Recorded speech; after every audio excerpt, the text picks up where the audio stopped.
The fog came off the ridge before dawn. It moved low across the north pasture, drifting through the apple trees and settling along the creek line, the kind of fog that arrives without asking and stays as long as it wants. The whole farm contracted to a small circle of visibility in the early dark soft at the edges and quiet in a way that either settled a man or pressed on him depending on the year. This was the fourth year. Caleb Merritt was at the fence at 5:45, same as always. Same boots on the same ground. Same section of rail on the north pasture that he had tightened 3 weeks ago and would tighten again before spring because the post was old and the earth around it shifted in wet weather, and the rail would always work itself loose no matter what he did about it. He knew that. He tightened it anyway, because the knowing and the doing were two different things, and the doing was what kept the farm running, and keeping the farm running was what kept everything else in its proper place, which was the only arrangement Caleb Merritt had found in 4 years that actually worked. Dutch came to the fence rail and exhaled against his shoulder. 15 hands, 800 pounds, the color of dark honey in the early light, and completely unbothered by the fog or the cold or the particular weight of a Tuesday morning in October. Dutch had been on this farm longer than Lily had been alive. He had seen everything this land had to offer and had apparently decided at some point during his years here that all of it was acceptable. Caleb had spent 4 years trying to learn that. He reached into his jacket pocket and found the last of the apple slices he had cut before coming out. He held his palm flat. Dutch took them with the careful, deliberate precision of an animal who had never once been in a hurry and did not intend to start now.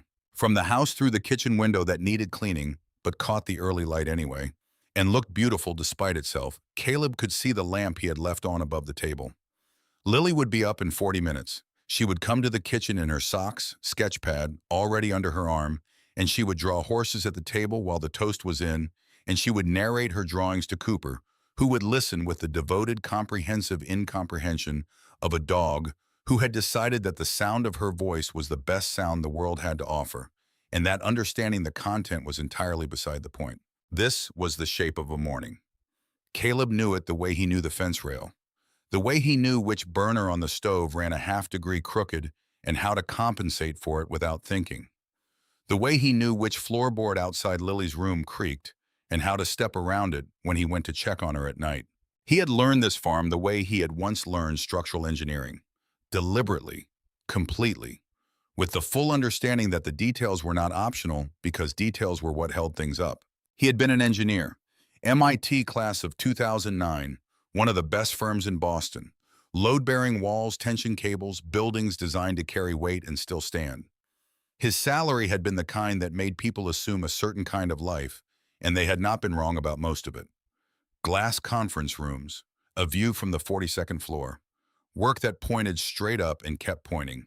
And then Addie got sick. He had resigned within a week, sold the apartment in Back Bay, liquidated the accounts, walked away from the promotion he had spent 4 years earning, and he had not hesitated for a single moment because there was no version of any calculation that produced a different answer. There was only one number that mattered, and it had nothing to do with load distribution. Addie had grown up on this farm. She had loved it more than anywhere else in the world. He brought her home so she could see the mountains from the bed, so the air she breathed smelled like the air of her childhood. He sat with her through 18 months. He held her hand the night she left. After he stayed, not because he could not go back to Boston. He could have. The firms would have taken him.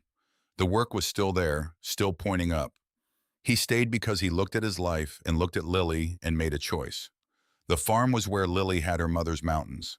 The farm was where the asters came back every August, without anyone turning the soil faithful and stubborn the way some things are. He stayed because it was right. He was still at the fence when he heard Gareth's truck on the road. Gareth Voss drove a 2003 Ford that had opinions about cold mornings and expressed them loudly. 65 years old, built like a man who had spent 4 decades doing physical work because he had former construction foreman born in Colton and fully intending to die there. He knew every road in this county, every family on every road, and he had developed over 65 years the specific talent of a small-town man for knowing what was happening before it happened. He pulled up near the barn, got out with 2 coffees from the gas station on Route 9, and handed one to Caleb without a word. They stood at the fence. Dutch regarded Gareth with mild interest and then lost interest entirely. Gareth looked at the dirt road. at the tire tracks that did not belong to any vehicle Caleb owned or that anyone in Colton drove. Expensive car, Gareth said. Caleb drank his coffee. Wide wheelbase. Those are not all-season tires. Gareth studied the tracks with the focused attention of a man who had spent decades reading what the ground told him. Luxury SUV, recent model. He looked at Caleb. You are not buying a luxury SUV. No, Caleb said. So somebody drove one up here. Somebody did. Gareth drank his coffee. He did not ask any more questions because he was a man who understood that the questions worth asking would answer themselves in time, and pressing before that time arrived was a waste of a good morning. What he said was, expensive car on a dirt road usually means somebody wants something from the person at the end of it. Caleb did not respond to that either, but he thought about it after Gareth drove away. He thought about it while he fed the horses and split the wood for the week and made Lily's lunch and drove her to school. He thought about it with the specific, careful attention of a structural engineer looking at a problem he has not yet fully mapped. He had mapped enough of it by the time he got back to the farm. The black Escalade appeared at the top of the dirt road at 10:15 that morning. It moved the way expensive things move when they find themselves somewhere they were not designed to be. Careful, slightly uncertain.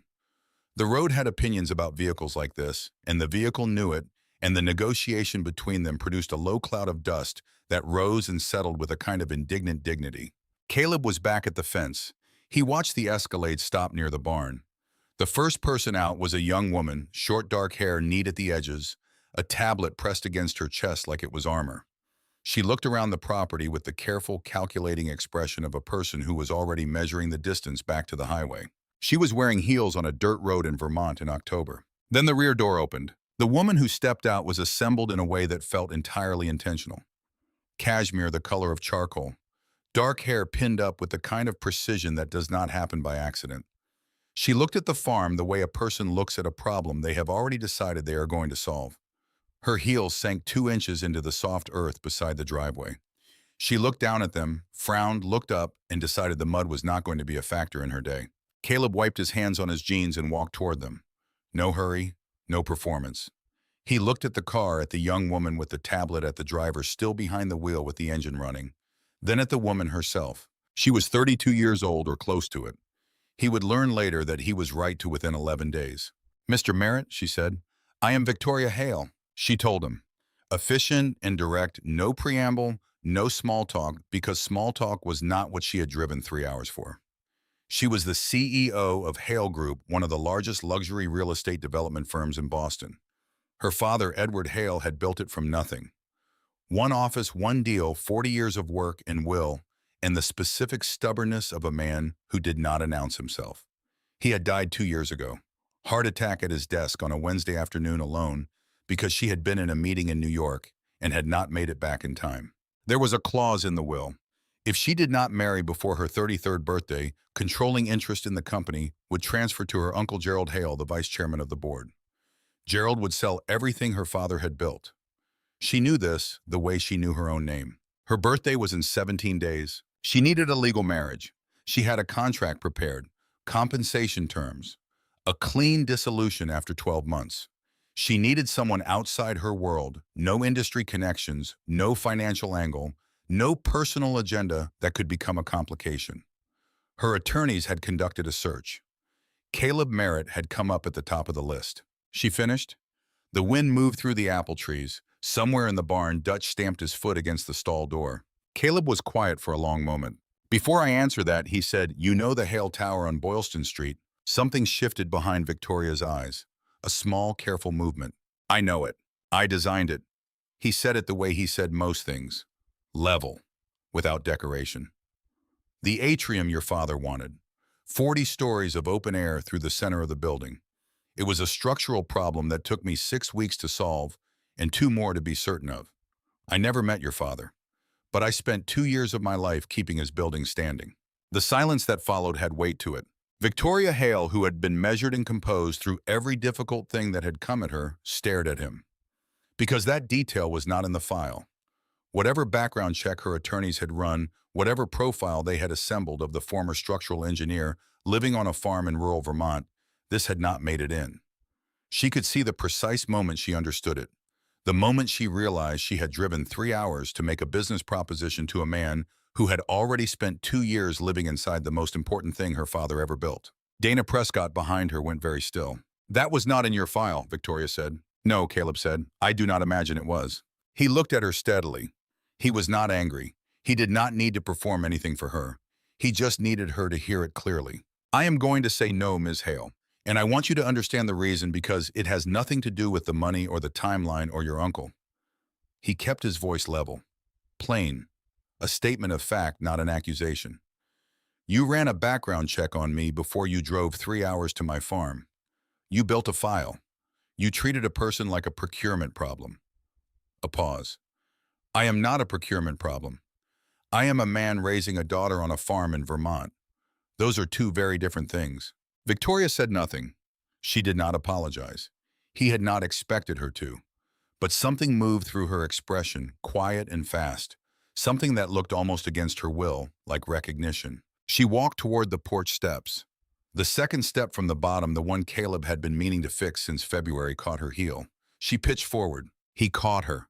One clean movement, his hand closing around her wrist before she could fall. They were close for a half-second. He could feel her pulse under his fingers. Fast. Faster than a woman who controlled everything should have been. He let go first. "Careful," he said. "That step has been broken since last winter." Then he turned and went inside and let the screen door close behind him. From the porch steps, Lily had watched all of it with the full, unguarded attention of a 6-year-old who does not yet know that staring is considered impolite and would not have cared anyway. She looked at the woman in the charcoal cashmere with the mud on her heels and reached her verdict quickly and without ambiguity.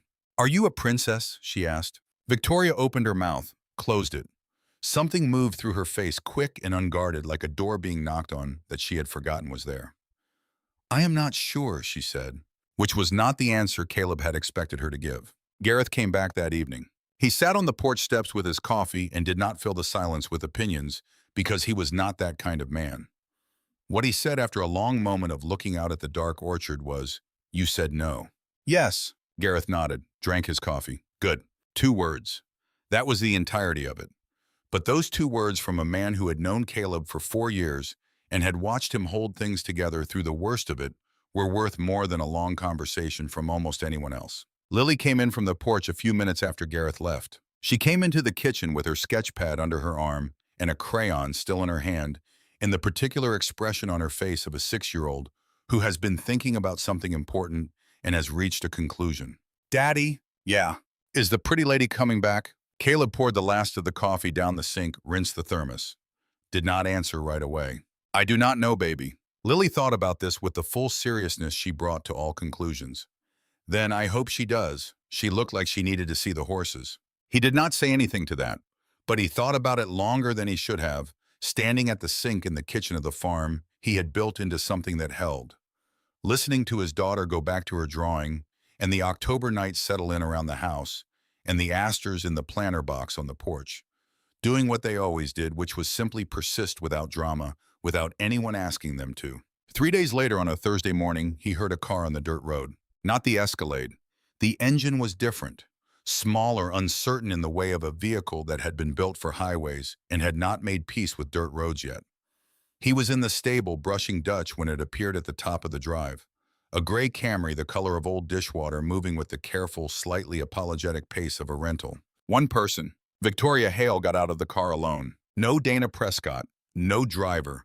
No tablet, no portfolio, no apparatus of any kind. She was wearing jeans that still had the faint ghost of a crease along the leg, the kind that comes from a garment recently purchased and not yet fully broken in.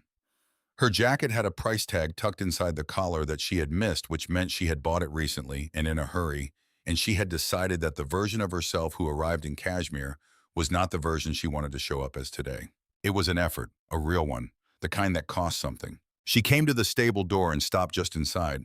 The smell hit her. He could tell by the brief stillness. Hay and horse and old leather and the honest dirt of a working farm. She stood there and adjusted to it. "I am not here to offer you money," she said. He kept brushing Dutch, long, slow strokes along the gelding's flank. "I am here because I do not know where else to go." And then she talked. Not the CEO, not the prepared presentation. She talked the way people talk at the end of a very long road, when the performance has finally cost too much to sustain. She told him about her father, the real version, not the company biography. Edward Hale had started with $40 and a conviction about what people deserve to live in. He had built the first building with his own hands and his brother's labor, and a loan from a church deacon who believed in him when there was no material evidence to support the belief. He had been brilliant and stubborn and almost completely unable to say the words that mattered most. But he had showed it. 1,000 small ways across 40 years he had showed it. The marriage clause in the will was not about control. Edward had watched his daughter work 100-hour weeks for a decade, cancel every vacation, end every relationship before it could become anything, because relationships required time she had decided she did not have. He was afraid she would end up the way he had ended up, alone at a desk with a heart that gave out before she had given it to anyone. "I did not make it back," Victoria said. She was looking at Dutch, not at Caleb. Her voice was steady, her hands were not. "He died asking the nurse where I was. I was in a meeting in New York. I did not make it back in time." Caleb was quiet. He had his hand resting on Dutch's side and he felt the shape of what she had said. Not the facts, the weight underneath them. The question that does not go away no matter how many people tell you it was not your fault, because telling someone it was not their fault does not reach the place where the fault actually lives. He did not say it was not her fault. He said, "Have you had breakfast?" She blinked. The question landed somewhere unexpected, which was exactly where he meant it to land. "What?" "Breakfast. Have you eaten?" "No." "Come on then." He led her out of the stable and across the yard. She followed without asking why, which told him more than she probably intended. Lily was on the kitchen floor when they came in, sorting crayons by color, with the focused precision of a curator organizing a collection of irreplaceable things. She looked up at Victoria, looked at her father, looked back at Victoria with the complete, unguarded assessment of a 6-year-old who had already formed an opinion and was now checking whether the new data supported it. "You came back," Lily said. "I did." "Did you decide if you are a princess?" Victoria sat down on the kitchen floor beside her, right there on the tile in her new jeans and the jacket with the price tag she had not found yet. "I think I might be working on it," she said. Lily considered this with great seriousness and apparently found it satisfactory. She held out the blue crayon. "You can have this one. It is the best color." Caleb made eggs. The left burner ran crooked, always had a half-degree lean he had compensated for so long it was entirely automatic. Lily made tea, warm water, and a spoonful of honey poured with great ceremony into the plastic cup shaped like a horse. She carried it to Victoria with both hands, very official. "This is the best cup in the house. You should feel honored." Victoria looked at the cup, looked at Lily. Something moved through her expression that had nothing to do with business and everything to do with being seen without agenda by someone who had no reason to offer it and offered it anyway. "I do," she said. "I really do." She drank all of it. No emails, no phone checks, no assistant with a schedule. Just a small girl explaining in great detail why horses were smarter than dogs, and a man at a stove with a crooked burner making eggs that were actually very good, and morning light coming through a window that needed cleaning but looked beautiful regardless. When Victoria stood to leave, Caleb spoke before she reached the door. "I will not take your money," he said. She turned. "But I will think about it." He looked at her steadily. "If you answer one thing first, you had a driver, you had an assistant, you had the whole apparatus. You could have sent a lawyer with a revised offer." A pause. "Why come alone? Why the rental car?" Victoria stood with her hand on the screen doorframe. The afternoon light was behind her. She looked like a person standing at the edge of a decision they had already made and were only now allowing themselves to admit. "Because my uncle will tear apart everything my father built," she said, "and I cannot let that happen." A pause, quieter. "And because this place felt like the only honest thing I had touched in a long time." The screen door swung shut behind her. The sound of the rental car backing down the dirt road faded into the ordinary sounds of the farm, the wind in the apple trees, the distant shift of Dutch in his stall. Cooper settling back onto the floor with the satisfied exhale of a dog whose afternoon had been more interesting than expected. Lily appeared at Caleb's elbow, looked out the window at the road where the gray car had been. "She forgot her jacket tag," Lily said. Then after a moment, "Should we call her?" Caleb watched the place where the car had turned onto the main road. Watched the dust settle back over the empty road. "Not yet," he said. That night, after Lily was asleep, Caleb sat on the porch alone. The Vermont sky spread enormous overhead stars from one edge of the ridge to the other, indifferent to small human arrangements, doing what they had done for 1,000 years before him, and would do for 1,000 after. On the kitchen table, Lily had left the drawing she had worked on all afternoon. A tall woman in a blue dress standing next to a horse. And at the bottom in Lily's careful, uneven letters, the princess. Caleb stood at the table for a long time looking at it. Then he went to bed. He did not sleep well. In the morning, he got up before the sun, made coffee in the old percolator, walked out to check the fence. Same as always, except different. On the 7th day, Caleb called her. He had spent 3 days not calling, working the fence line, splitting wood, driving Lily to school, and picking her up and making dinner, and reading the boat story she had requested every night for 2 weeks now, the one about the girl who builds something from scratch and sails across a lake to find out what is on the other side. He had done all of it with the particular focus of a man who is thinking about something else and has decided that thinking about it directly is not yet the right approach. On the 4th day, he got out a legal pad from the kitchen drawer and sat down at the table after Lily was asleep and wrote at the top of the first page, in his careful engineer's hand, "What I am willing to do." Then he wrote the conditions, all of them in order of importance, the way you write a load specification, the way you build something meant to hold. On the 7th day, he called. Victoria picked up on the first ring. He noted that, said nothing about it. He told her the conditions: no money, not a dollar, not a gift that functioned as payment. If he did this, he did it as himself, not as a line item in someone's balance sheet.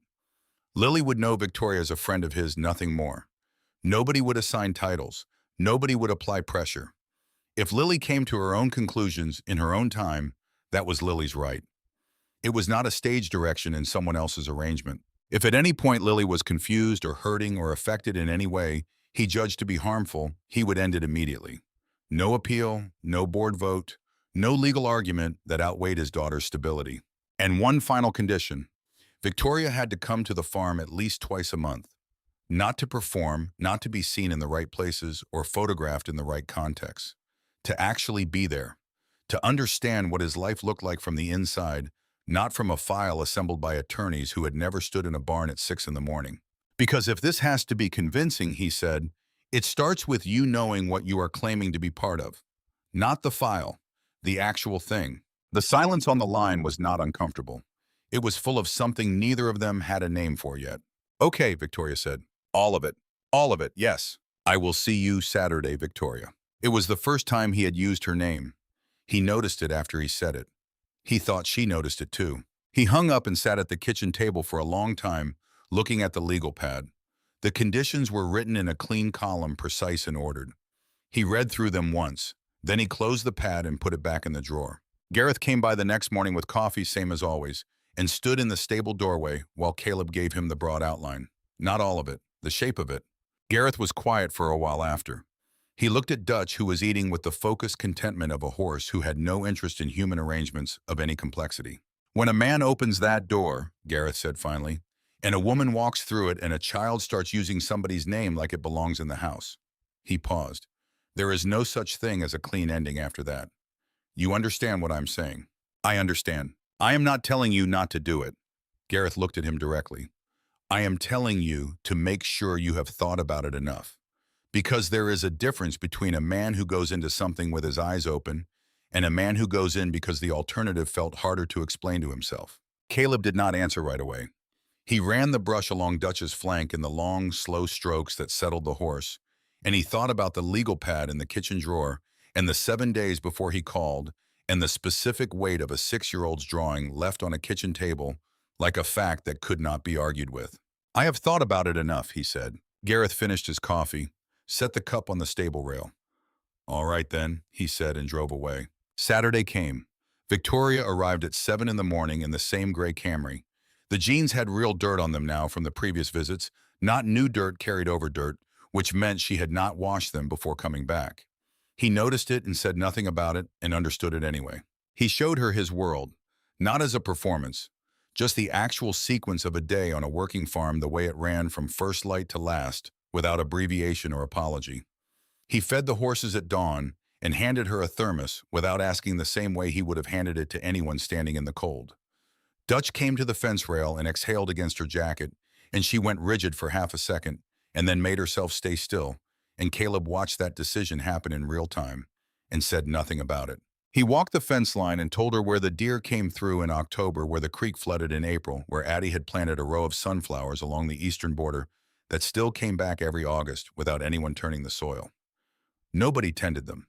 They just came back. Victoria walked beside him and did not say much. She was quiet in a way that felt chosen rather than depleted, as though she was listening to something she had forgotten how to hear and was concentrating on remembering. The following Tuesday, she came back without calling ahead. Just the gray Camry at the top of the dirt road at 7 in the morning, moving slow. Caleb was mucking out Dutch's stall when he heard it. He kept working. She came to the stable and stood in the doorway. "You need help?" she asked. He looked at her over his shoulder. She was wearing the jeans with the carried-over dirt on them again. "You know how to muck a stall?" "No." "You want to learn?" A pause. "That depends on what it involves." "It involves a pitchfork and things you would rather not think about too carefully." She was quiet for exactly 2 seconds. "Hand me the pitchfork." So he did. She was terrible at it. Completely honestly, without qualification, terrible. She held the pitchfork like it might make a sudden independent decision. She moved too fast and then overcorrected and moved too slow. She got straw in her hair within the first 30 seconds and spent the next 5 minutes accounting for all of it. Dutch watched her with the expression of a horse currently in the process of revising his assessment of this particular human. But she did not quit. She kept going. She adjusted her grip and watched what Caleb did and tried to replicate it without asking for instruction, which he noticed. The particular stubbornness of a person who had been taught in some lesson, nobody admitted to teaching that needing guidance was a form of inadequacy. He recognized it because he had it too. After 20 minutes, she was actually finding the rhythm of it. "There you go," he said. "Don't." He looked at her. "Do not encourage me. I will become insufferable." He laughed, short and real. Dutch turned his head and regarded Caleb with mild surprise, as though this was a sound he had not cataloged before and was not entirely sure what to do with. They worked through the morning in a silence that had texture to it. Not the silence of two people measuring each other across a careful distance. Something that had room in it. The kind of silence two people build by choosing over and over not to fill it with noise just because noise is easier. Lily came out at 8:30 to report on breakfast options and to demand that Victoria come look at the new drawing she had finished. The drawing was of Dutch with wings and a small figure standing on his back arms, out wearing what appeared to be a blazer. "That is you," Lily told Victoria with the gravity of an official announcement. "I am standing on his back." "You are flying," Lily corrected, as though the distinction was both obvious and essential. Victoria looked at the drawing, looked at Lily, then looked at Caleb in the stable doorway. He shrugged and mouthed, "She is always right." That evening, after Lily fell asleep on the couch with a crayon still in her hand, Caleb carried her to bed and stood in the doorway for a moment, listening to her breathe the way he always did, the way that had never once become ordinary. Then he came back to the porch. Victoria was already in the second chair. The Vermont night was cold and sharp, full of wood smoke from a neighbor's chimney half a mile away. Caleb took the flannel from the hook by the door and handed it to her without a word. She put it on. It was enormous on her sleeves past her fingers. She pushed them up and settled back and looked out at the dark orchard. After a while, she said, "I cannot remember the last time I sat this long without checking my email." "How long has it been?" She thought about it seriously. "Maybe never." He looked at her. "That sounds exhausting." She looked back. "It is." The silence between them changed after that. Stopped being the silence of two people in an arrangement. Became something else entirely. The silence of two people who had each been carrying something heavy for a long time and had, without planning it, set it down in the same place and found that the ground could hold both. Her phone lit up on the arm of the chair. Dana's name on the screen. Victoria glanced at it, then deliberately turned it face down. Caleb raised an eyebrow. "It can wait," she said. It was the first time he had seen her not answer Dana immediately. He filed it without comment. They stayed on the porch until past 10. When she finally stood to leave, she did not rush. She looked at the orchard for another moment, then at the planter box between the two chairs. "What kind are they?" she asked. "Asters. My wife planted them." "A beet." "They are beautiful. They come back every year," he said. "Nobody does anything for them." She looked at them for a long moment, then at him. "Maybe they do not need anything done," she said quietly. "Maybe they just need to be left alone to be what they are." She went down the porch steps, careful around the broken second one, without being told, because she had learned it, because she had been paying attention. He stood on the porch long after her headlights disappeared behind the hill, thinking about load distribution and asters and the specific gravity of a sentence that lands somewhere unexpected in your chest. The next Saturday, she came back and brought nothing with her. No files, no open laptop, no work arranged on the porch while he managed the horses. Just herself in jeans and boots that were noticeably more practical than the ones she had arrived in that first day, though still learning. Lily taught her to braid Dutch's mane. This took 45 minutes and produced 6 uneven braids running in approximately 4 directions. Dutch endured it with the dignity of an animal who had decided that suffering gracefully was its own form of nobility. "It looks beautiful," Lily announced. "It is very creative," Caleb said. "Don't." Victoria pointed at him without looking up from braid number 7. "I said nothing of the sort. You implied it. I handed you a brush. That is not an implication." Lily looked between them with the focused attention of a child filing information for later use. That evening after dinner, Victoria sat on the kitchen floor with Lily, and they colored in a book about farm animals which Lily had selected with deliberate intent. Victoria colored a pig bright blue and defended the choice with conviction when challenged. "Pigs can be blue," Victoria said. "No, they cannot," Lily said. "In my version they can, but it is not accurate." "Accuracy," Victoria said gravely, "is overrated." Lily thought about this with great seriousness, then picked up the purple crayon and started on the cow. Caleb stood in the kitchen doorway and watched. This was the thing he had not anticipated when he wrote out his conditions on the legal pad. Not the logistics of the arrangement, not the contract language, or the questions about what would hold up to scrutiny. He had not anticipated this. A woman on his kitchen floor arguing about pig colors with his daughter at 8 on a Saturday night like she had nowhere else to be. Like she had looked at every possible version of her Saturday and chosen this floor and these crayons. And the thing was she actually had. 3 days later, while Caleb was in the stable adjusting Dutch's left shoe, crouched with the hoof between his knees, his phone rang. It was Ruth. Her voice was the careful level she used when she was choosing every word before it left her mouth. The voice that meant she had already decided what she was going to say and was making sure she said it right. She told him a man had come to her house that morning. Gerald Hale had arrived alone. No lawyer, no assistant. Charcoal overcoat, pressed shirt, the practiced ease of a man accustomed to rooms where the threat is always dressed as concern and the knife stays under the napkin until it does not. He had been warm, genuinely warm, or the kind that was indistinguishable from genuine. He said he admired Caleb. Raising a child alone on a farm took real character. He was not there to cause any trouble. He was worried. A man in Caleb's position getting involved in something that looked from the outside like a marriage entered into for financial gain. Family courts took a serious view of that kind of instability. Custody evaluations could be lengthy, thorough, and very public. He had looked around Ruth's house when he said it. Not pointedly, just looked. The way a man looks at something when he wants you to understand he has noticed it. Then he thanked her for her time, left his card on the porch rail, drove away. Caleb set Dutch's hoof down carefully, straightened up, walked out of the stable into the yard and stood in the morning light and felt something cold settle in the center of his chest. Not anger, something quieter and more serious than anger. The specific gravity of a world where someone had walked into his mother's house and used his daughter as a warning. Gerald had not come to the farm.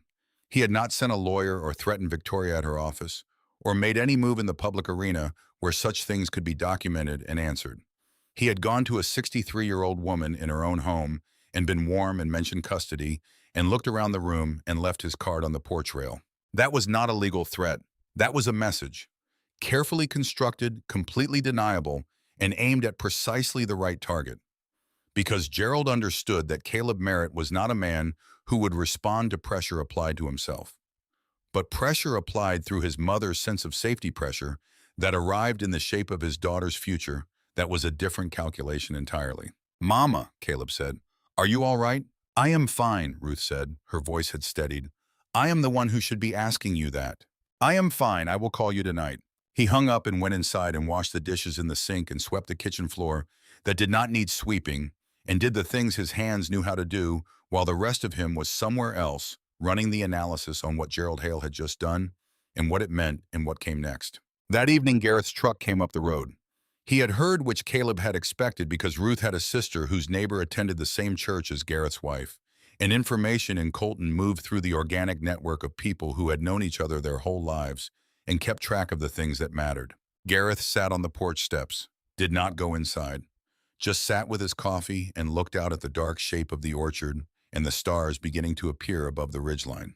Went to your mother's house, Gareth said. Yes. Did not come to you. No. Gareth was quiet for a while. Then, I have watched men walk away from the right thing because it got difficult, and they called it protecting their family.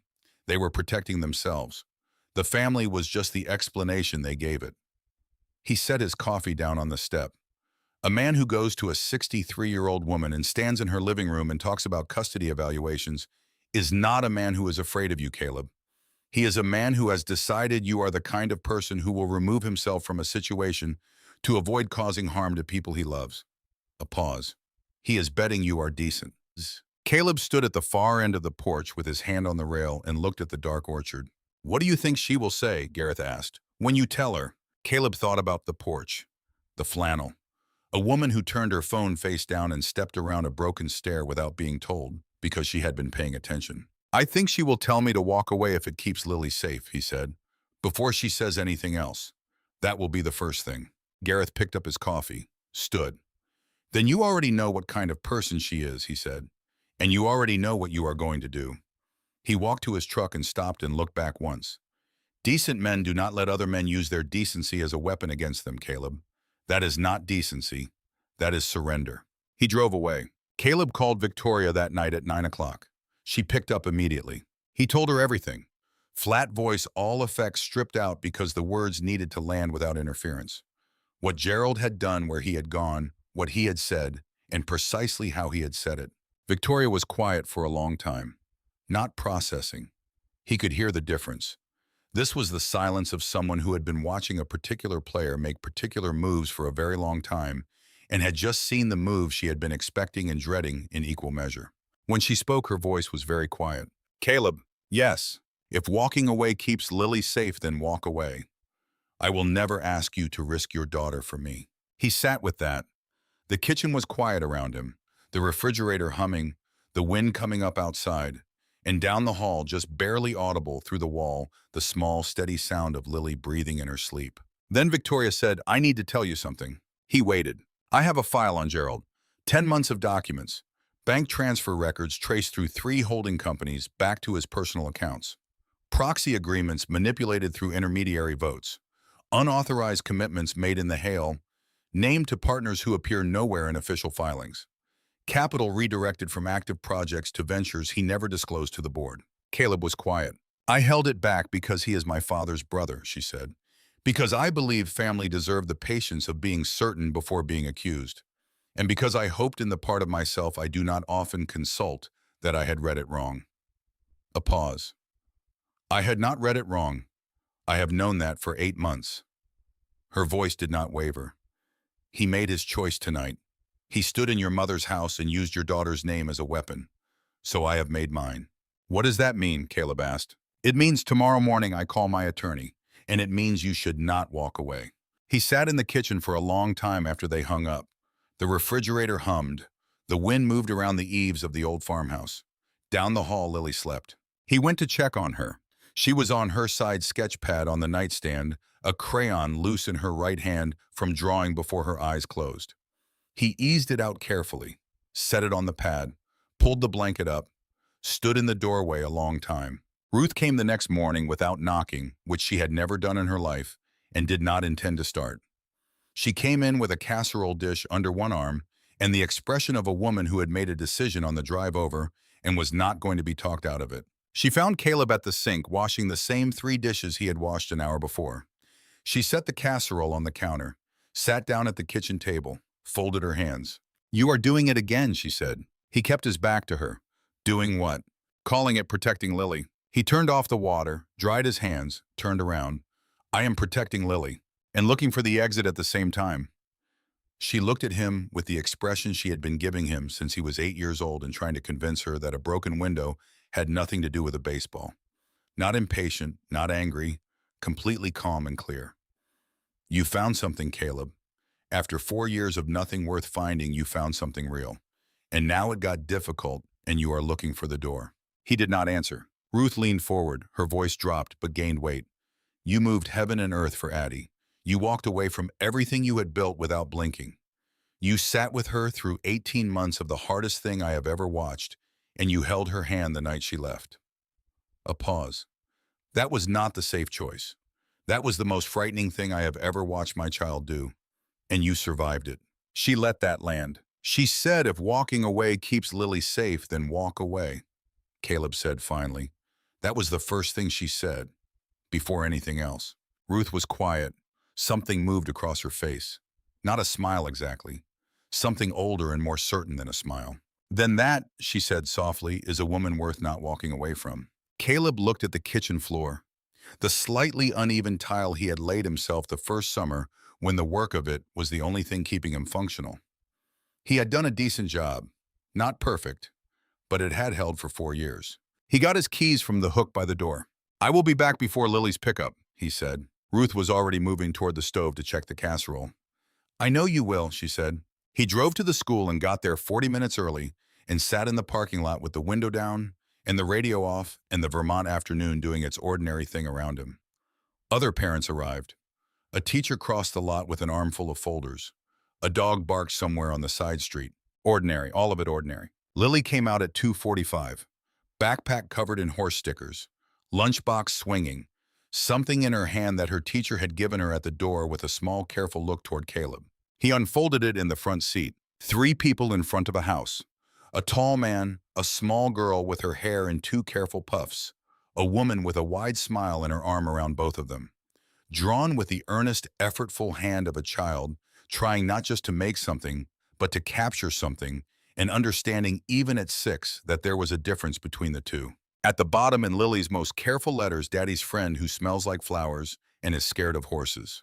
Caleb sat in the school parking lot while the afternoon sun came through the windshield, and Lily in the back seat explained something important about her spelling test to Cooper, who had come along for the ride and was listening with his usual devoted incomprehension. Caleb looked at the drawing for a long time. Then he folded it slowly and carefully the way you fold something you intend to keep and placed it in the left breast pocket of his jacket against his chest. He took out his phone, called Dana Prescott. She answered on the second ring. Mr. Merritt? I will be there on the 17th, he said. Have the paperwork ready. A pause. And do not tell her I called. A silence on the line. When Dana spoke again, something in her professional composure had shifted just slightly in a way she probably did not intend. No, she said quietly. I will not tell her. He started the truck, drove home through the autumn light with Lily in the back seat, telling Cooper everything important that had happened that day, which was quite a lot, and Cooper listening the way he always did, with total and absolute attention, to a voice he had decided was the most important sound the world produced. The drawing pressed against Caleb's chest the whole way home. The 17th day arrived the way the important ones always do, without announcement, without any particular difference in the light or the temperature or the sound of the farm waking up. The apple trees stood in the pre-dawn dark the same way they had stood for 100 years, holding whatever the season asked of them without complaint. Caleb had been awake since 4, not the restless wakefulness of a man who could not settle, but the deliberate wakefulness of a man who had made his decision and was simply waiting for the day to catch up to it. He had made coffee, fed Dutch early before the light came, walked the north fence line in the dark with a flashlight, not because it needed checking, but because his hands needed to be doing something while the rest of him held still. By 5:45, he was at the fence, same place he always was, same hand resting on Dutch's neck. Dutch stood beside him without moving his breath, making slow clouds in the cold air present, and entirely unconcerned with the significance of the day. The fog was there low along the creek line, but it was a different morning, and Caleb was not looking at the fog. He heard the car before the headlights appeared. The engine of the gray Camry was familiar to him now in a way he had not noticed becoming familiar. Low and careful on the dirt road, moving slow. Except it was 5:45 in the morning, and she had not called. The headlights pushed through the dark. The engine went quiet. The car stopped at the edge of the drive. Dana Prescott got out first, walked around to the passenger side and opened that door too, which meant Victoria had not been driving, which meant something about the state she had been in when they left Boston, which meant the woman stepping out of that car on the morning of her 33rd birthday had left without a prepared next move. In 17 days, that was the first time. Victoria stood beside the car. She was wearing the dark jeans, the ones with real mud on them from the fence line repair 10 days ago. The boots she had ordered after he texted her the brand worn in, already the leather beginning to soften at the flex points. Her hair was down, not managed, just down, and the cold air moved through it. She did not bother to pull it back. She looked across the yard at him. He looked back. Neither of them moved for a moment. Then she walked toward him. Not fast, not slow, the pace of someone who has already decided something and is finished with the deliberating part. Her boots on the dirt, her breath making small clouds in the cold air, the darkness shifting around her as she came. She stopped a few feet away. "I am not here to ask you anything," she said. Her voice was steady in a way that had nothing to do with performance. Steady the way a person is steady when they have set everything down and are standing with nothing left to hold up. "I just wanted to see this place one more time, in case it is the last time." Dutch exhaled slow beside Caleb's shoulder. Caleb took his hand off Dutch's neck. He stepped forward. "I am going to ask you something," he said, "and I need you to hear it as what it is, not as what you came here expecting." She waited. "Kiss me," he said. "Not for the contract, not for the board or your uncle or the deadline or any calculation either of us has been running for 17 days. His voice was quiet and level and entirely certain. "If we are doing this, I need to know it is real. So kiss me and mean it." Behind Victoria, Dana Prescott made a sound. The sound of a person who has maintained professional composure for a very long time and has just reached the precise outer limit of it. Victoria did not move for one full breath. Then she stepped forward and kissed him in the apple orchard in the pre-dawn dark of a Vermont morning, with the trees standing patient and quiet around them, and Dutch watching from the fence with the mild, unhurried disinterest of an animal who had decided this particular development was within the acceptable range of things. Her hands came up and gripped the front of his jacket. Both of them. The grip of a person who has been holding on to something alone for a long time and has just found something solid enough to actually hold on to. His hand came up to the side of her face, rough fingers against her cold cheek. It was not performance. It was not strategy. It was not a clause in a document or anything that could be filed or executed or dissolved after 12 months. It was the first honest thing either of them had allowed themselves in longer than either of them would have said out loud. When they stepped back, his hand was still at the side of her face. He looked at her. She looked at him. "Okay," she said, very quiet. "Okay," he agreed. Dana cleared her throat from 10 feet away. Her clipboard was pressed against her chest, and her expression was the expression of a woman who had prepared for every professional contingency and had not prepared for this one. "So," she said with great effort, "are we doing this? Because I have Opaline Cole's number, and I have had it for 2 days, and I would very much like to use it." "Call her," Caleb said. They drove to the Colton Town Hall at 10 o'clock in the morning. 2 vehicles.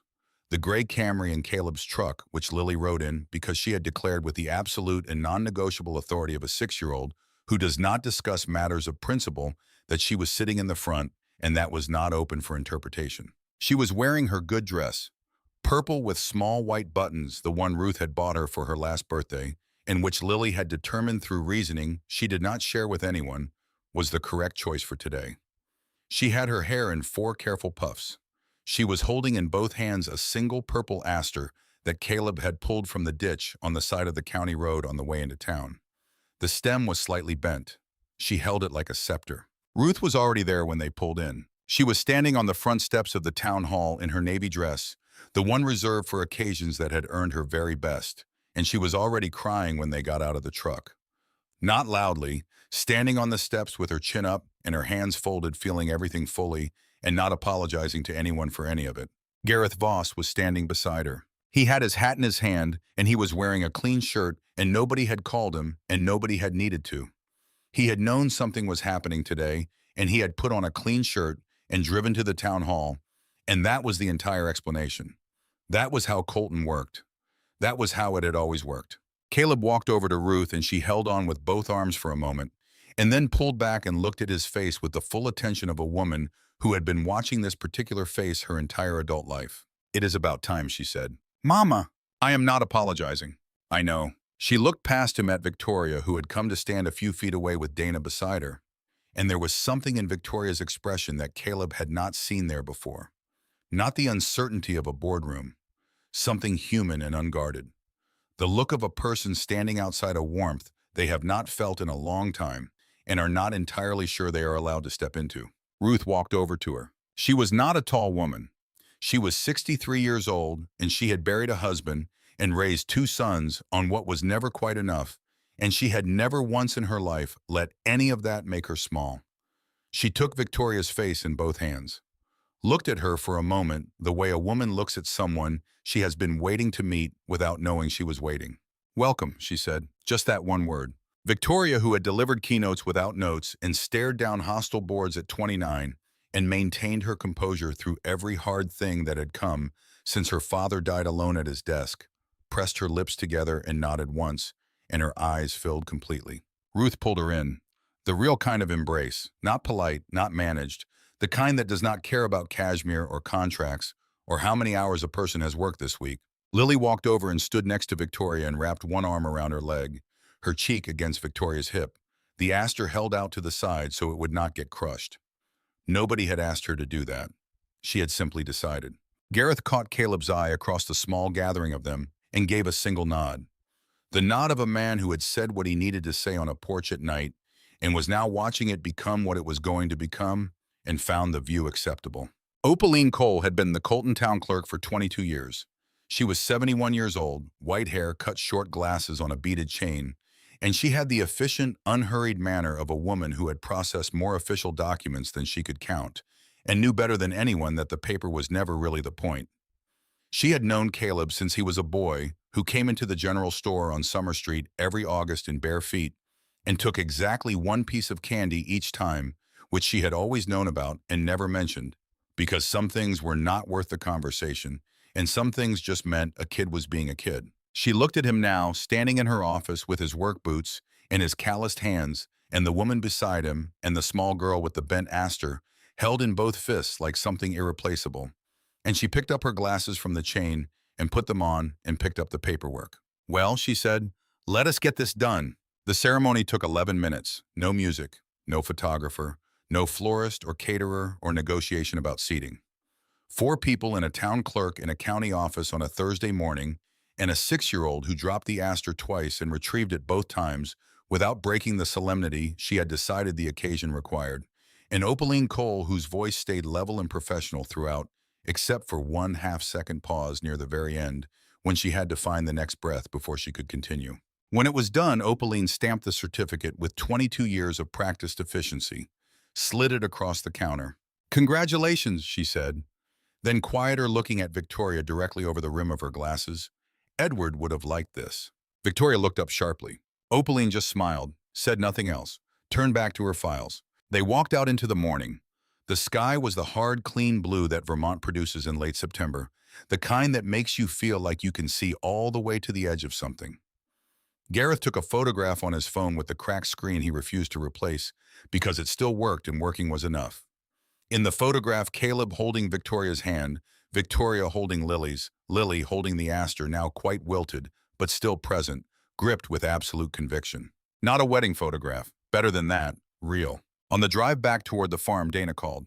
Victoria put it on speaker, kept her hand in Caleb's on the center console. Dana's voice was controlled in the way that meant the opposite. Gerald had scheduled a press conference at Hale Group headquarters for 9 o'clock the following morning. He had a private investigator's report, photographs going back 6 weeks. He was going to do it publicly. All of it. "Let him," Victoria said. A pause. "Victoria, he does not know about the file. Tell the legal team we are moving tomorrow morning. Have everything ready by 7, every page, all of it." She hung up, looked out the window at the Vermont countryside moving past. The hills going orange at the edges, the farms and fences and old barns doing what they had always done. In the left breast pocket of his jacket against his chest, Caleb carried 2 folded drawings and the memory of a letter he had read only twice but already knew by heart. That letter had come in the car just after they left the town hall. Dana had handed it to him quietly without explanation, and he had unfolded it and read it while Victoria looked out the window. Mottled blue ink. The unsteady hand of a man who was already ill when he wrote it, the letters uneven and effortful, the handwriting of someone who understood that time was running short and wanted to get the words right before it did. "I want my daughter to meet someone who understands there are things more important than money. I never found the right way to teach her that myself. I hope life will teach her in my place." No name on it, no address, not sent to anyone. Found in a desk drawer after Edward Hale died by people who had never met him inside the building, that the man now folding it carefully and placing it in his breast pocket had spent 2 years of his life keeping standing. Edward Hale had not known Caleb Merritt existed. He had written to no one in particular, and to everyone who might need it, and the letter had traveled the only path available to it and arrived where it needed to be. The next morning, Caleb was up at 5. Coffee Dutch fence check along the north pasture. The ordinary architecture that held the days up. Except this morning, Victoria was at the kitchen table at 5:30 with her laptop open and a legal pad covered in her handwriting and a phone she had already used twice before he came in from the barn. He set a cup of coffee beside the laptop without a word. She looked up, mouthed thank you. He went back to the horses. At 7:15, she came to the stable in her blazer, hair pulled back every surface of her organized and prepared. The transformation was not something she eased into. It happened completely like a switch thrown. One version of her, then another. But she still had the farm boots on, the ones with the real Vermont mud on them. She had not changed them. He noticed. I have to go, she said. I know. The press conference is at 9. I know. She looked at him, checked the ground the way he had seen her do before making sure it was still solid beneath her. I will be back tonight. I know, he said again. She stopped, looked at him more carefully. You keep saying that. Because I do. A beat. She stepped forward and kissed him once, brief and certain and not a question. Then she walked back across the yard to the Camry. He watched her go. Lily appeared at the stable door in her pajamas, hair still pressed flat from the pillow. Cooper behind her, yawning wide enough to show every tooth. Where is Rennie going? It was the first time Lily had used that name. It arrived without announcement or ceremony, the way Lily's decisions always arrive fully formed and not open for discussion. Caleb looked at his daughter in the stable doorway and felt something settle in his chest that had not been settled in a very long time. Work, he said. Will she be back for dinner? He looked at the place on the road where the Camry had been. Yes, he said. He was not guessing. The front of Hale Group headquarters on Congress Street was not a small stage. By 8:55, 24 reporters and camera crews had arranged themselves on the sidewalk outside the glass facade. Gerald Hale stood behind a podium with the Hale Group logo centered precisely on its face. Charcoal suit, no overcoat. A man who wanted to look like a man at work doing what responsibility required of him. He spoke for 12 minutes, warm, regretful, every word chosen in front of a mirror over many months. He described the arrangement as an orchestrated deception designed to circumvent the legitimate terms of a will. He said this reluctantly. He said he had not wanted it to come to this. He said the integrity of Edward Hale's legacy demanded transparency. The reporters wrote, the cameras rolled, Gerald was in control and he knew it. Then the glass doors opened. Caleb walked out first. He had driven 3 hours from a farm in Vermont that morning in his work boots, in his clean shirt, the one he saved for occasions that mattered, and he had walked through the lobby of a building on Congress Street that he had spent 2 years of his life keeping standing, and through the glass doors into the September morning air without pausing. He looked entirely out of place. Glass and steel and press suits and camera equipment, and the smooth, practiced performance of institutional power, and then Caleb Merritt in boots, with 3 years of honest use on them, with calloused hands and no prepared remarks, and the complete unbothered calm of a man who had been measured before and had come out fine. He walked past Victoria, past the podium, stood in front of the cameras and put his hands at his sides. The reporters went quiet. He said, everything he just told you is true. The crowd shifted. She came to my farm. She had a contract. She offered me money to marry her for 12 months. He let the silence hold for exactly the right amount of time. I said no. I turned down every dollar of it, because I do not take payment to be something I am not. He told them about Boston, about MIT and the glass tower and the career that had pointed straight up. He told them that when someone he loved got sick, he left all of it in a week sold. The apartment, walked away from the promotion, moved her home to Vermont because home was where she needed to be, and no other calculation mattered. He said he had no regrets about that choice. Not one. He told them he had spent 4 years on a farm in Vermont raising his daughter and building something smaller and quieter and more honest than anything he had built in glass towers, and he was not ashamed of the dirt on his boots or the farm or the life he had chosen. Then he reached into the left breast pocket of his jacket. He took out the folded letter slowly. Blue ink. The unsteady hand of a man who was ill when he wrote it. He unfolded it, held it up briefly so the cameras could see the handwriting. Then he read it. Edward Hale's words in Caleb's steady voice in front of the cameras and the reporters and the September morning air. A man who had started with $40 and a conviction, who had built something real over 40 years, with his hands and his will, and the particular stubbornness that does not look like stubbornness because it never announces itself. Who had watched his daughter work herself into the ground and had been afraid in the quiet way fathers are afraid when they cannot fix what their child needs fixed, that she would end up the way he had ended up. Alone at a desk with a view nobody was sharing. I want my daughter to meet someone who understands there are things more important than money. I never found the right way to teach her that myself. I hope life will teach her in my place. The letter had no name on it. It had not been sent to anyone, but it had found its way here to this sidewalk, to this morning, read aloud by the man who had spent 2 years keeping the building standing without ever meeting the man who built it. Caleb folded the letter and put it back in his pocket. Then he reached in again and took out the 2 drawings, held them up together. 3 people in front of a house drawn twice by the same small hand once, with the woman simply present and once with her smiling. My daughter drew these, he said. That is me. That is her. And that is the woman my daughter calls her father's friend. He looked directly at the cameras. I am standing here because I do not want to tell my little girl that the person in her pictures is not real. He folded the drawings carefully, put them back against his chest, stepped aside. Victoria walked to the microphone. She did not talk about love. She did not talk about fog or flannel or kitchen floors or the particular sound of a farm at night. None of that was owed to anyone standing on this sidewalk. What she did was place on the table that Dana carried out from the lobby with the quiet efficiency of someone who had been ready for exactly this moment for 10 months, a complete record of Gerald Hale's conduct as vice chairman of the board. She spoke for 8 minutes. Proxy agreements manipulated through intermediaries traced back to Gerald's personal accounts. Capital redirected from active development projects to ventures that appeared in no official filing. Unauthorized commitments made in the Hale name to partners who existed on no board record. She had traced it carefully and completely and without shortcuts, the way she did everything, the way her father had taught her to do things without knowing he was teaching her. I held this back because he is my father's brother, she said.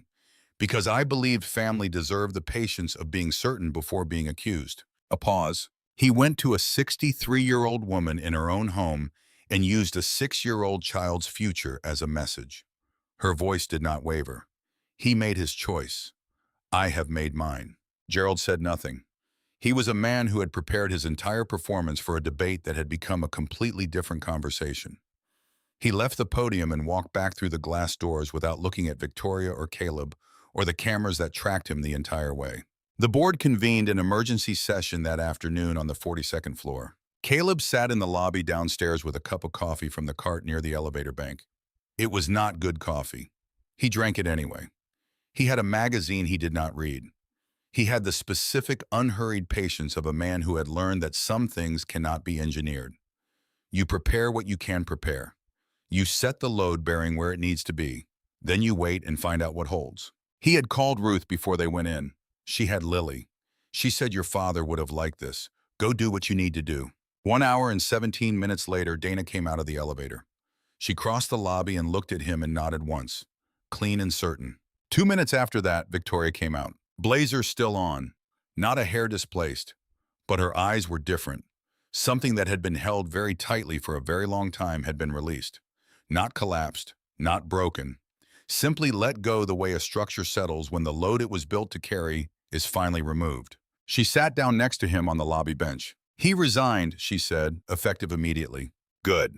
The board wants a full restructuring audit. It will take months. Also good. She looked at him. You drove 3 hours this morning. The leaves are starting to turn, Caleb said. It is a good drive. Something moved through her expression that was close to a laugh and also close to something else entirely. Then she looked up at the lobby ceiling, the clean lines of it, the height. You know what this building needs, she said. He looked up too. He already knew what she was going to say.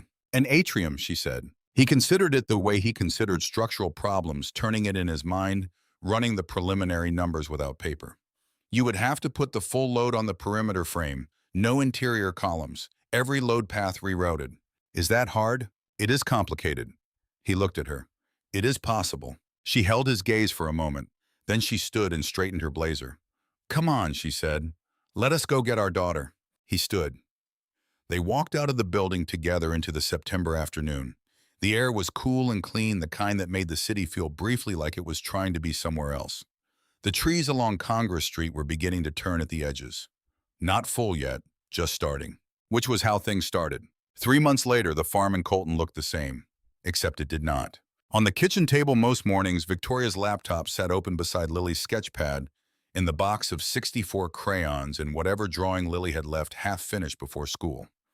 Two different lives occupying the same surface without negotiation, the way two different lives will coexist when neither one is trying to erase the other. By the front door, Caleb's boots, Lily's boots with the Velcro closures, and the farm boots Victoria had ordered in September, now dark with Vermont mud in a way that had nothing temporary about it. On the northeast fence line, the new cedar post Caleb had set in concrete held clean and solid against the first hard frosts of December.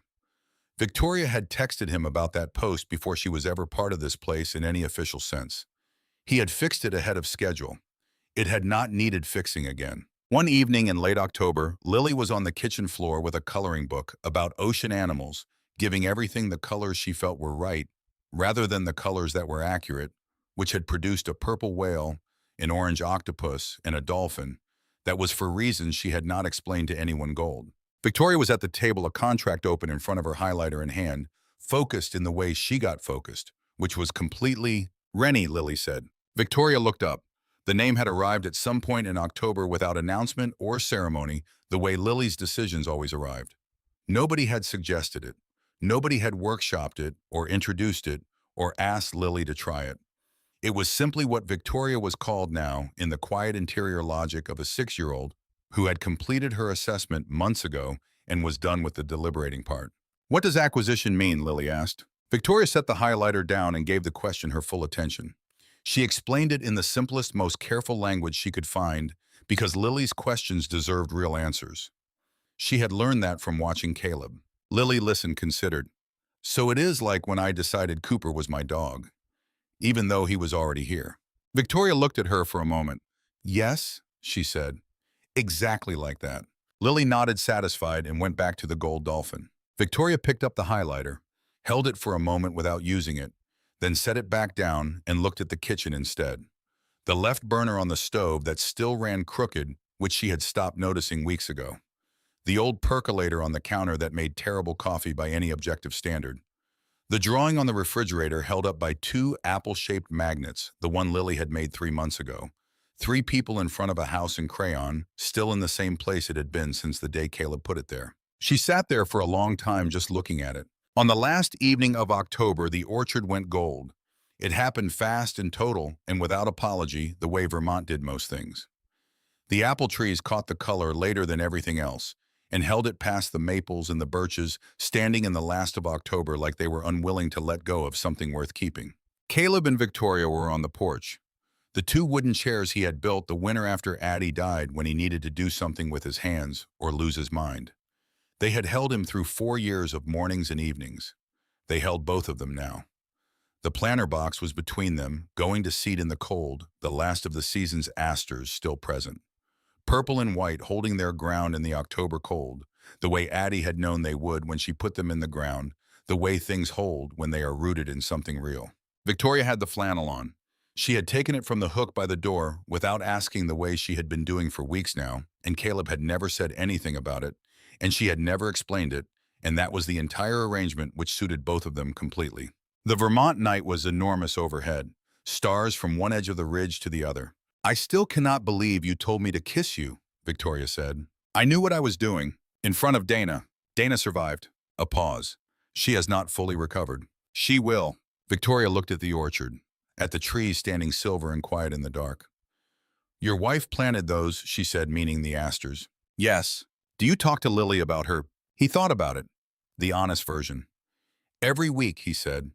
"She knows who her mother was. She knows what she loved. She knows why we are here." A pause. "I do not want her to forget, and I do not want her to feel like she has to make room." Victoria nodded slowly. "She would have wanted this, though," he said. He looked at Victoria. She was right about people. Every time without exception. He looked back at the orchard. "I think she would have liked you."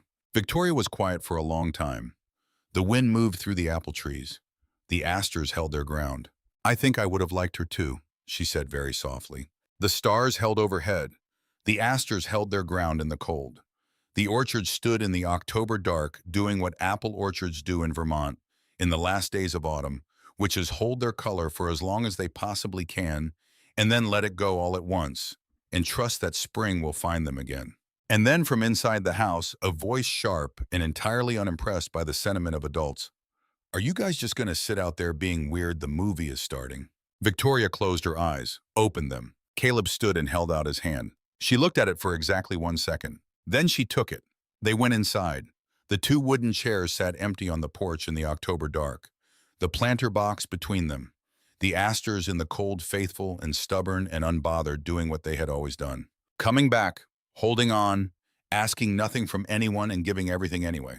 The way some things do, the way the best things do. Not because anyone asked them to, because that is simply what they are. Claude Fable 5 is currently unavailable. Learn More opens a new tab.